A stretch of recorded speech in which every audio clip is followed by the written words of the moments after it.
So this is a third-person shooter, but done in the only way that Transformers can do it. You know, what's really funny about when I say it, what makes a Transformers game Transformers, it's transforming, you know, and I know it sounds kind of silly, but it actually really is true.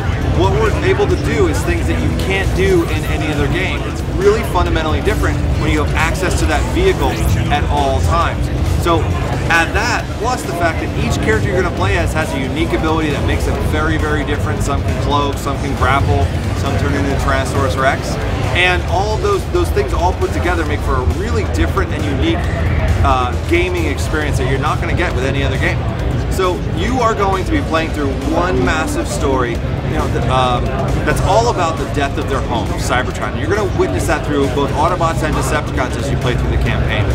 It's very carefully structured so to match up kind of vehicles and special abilities so that you're constantly challenged, in a very positive way, constantly challenged with interesting tactical choices.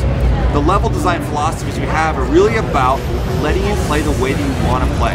So if you really love that jet form and you want to play this space all in jet form, you go right ahead. And if you really want to be mostly in robot, you go right ahead. If you want to do some kind of hybrid, absolutely.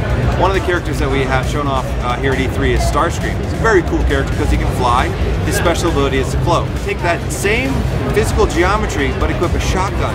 And you've got the aggressive player who wants to fly into the middle of the action, land, blast a couple of guys with a shotgun, turn invisible so that no one knows where he's going, and fly off in an alternate direction. We support both of those gameplay styles because of the awesome physical layout that we have. Grimlock was such an easy add for us in this game because he fulfilled so many of the criteria that we were looking for in any playable character. He's beloved by Transformers fans. He's got a great story. He's an Autobot. He's a good guy, but he's the only character who actually butts heads with Optimus Prime for leadership of the Autobots. Grimlock doesn't have a gun. He's a sword and shield guy. He's a big, giant, twice as big as everybody else brawler. And you've been dealing with these enemies a certain kind of way based on your guns, and now you have to completely rethink how to handle them. Now, I will say that you can do something at range. What you can do is pick up any enemy in the game and throw them, which is super fun. It's a small change that has big ripple effects into this next game from War, was camera position and the core shooting mechanic. The camera is much tighter than we had before, and that really brings you more, the shooting experience is much more engaging, much more meaningful to you because we have just a more visceral camera position, and that kind of rippled through a lot of the things we did. And that's just maybe one small example of one of the changes, but I think this game is a real evolution of what we learned on War, which frankly was a good game. This one's a great game because of all those little tiny details, how they've added up. Every single character is made up of parts: head, chest, upper arms, lower arms, legs, wings, wheels, and tank barrels.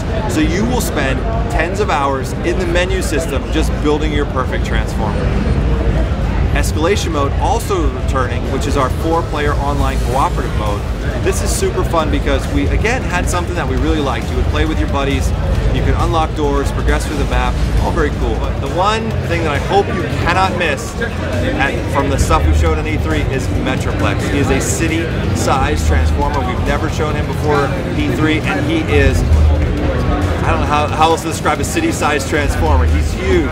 When you're playing as Optimus Prime, you get to control him on the battlefield. He calls in artillery strikes, he shoulder blocks stuff, he crushes things with his fist. It's just crazy good fun. So we are coming out August 28th. It's right around the corner. I cannot wait for gamers to get their hands on it. And we're going to be on the 360, the PS3, and on the PC.